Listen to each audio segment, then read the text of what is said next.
ont été tirés vers le territoire israélien. Un grand nombre ont été interceptés. Benoît Cristal avec nos envoyés spéciaux Florence de Juvigny, Frédéric Mignard et Pauline Lormand. Les sirènes retentissent à Tel Aviv.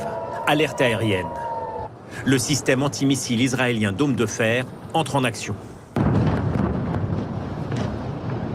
Dans l'urgence, chacun se met à l'abri où il peut, derrière des véhicules, dans la rue ou chez soi dans une chambre forte.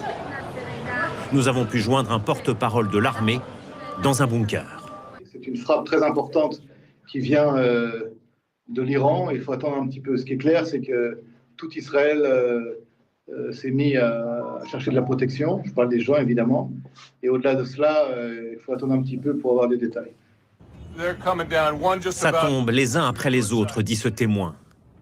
Certains missiles atteignent leur cible ici à Tel Aviv.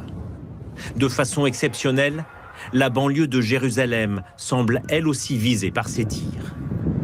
Notre envoyée spéciale dans le nord du pays, près de la frontière libanaise, se met elle aussi à l'abri. On est gonflé.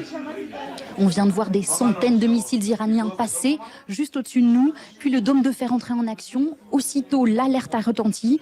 Ici, tout le monde est descendu dans l'abri. Ce soir, c'est en fait tout le pays qui est en alerte. Avant cette offensive iranienne,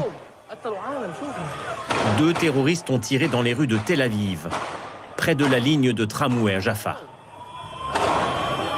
Il y aurait une dizaine de blessés et au moins 4 morts. Les 2 attaquants ici en photo ont été abattus par la police sur place.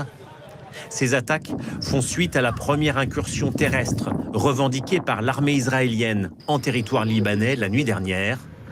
Depuis une semaine, les affrontements entre le Hezbollah libanais et l'armée israélienne ont fait près de 1000 morts. Bonsoir.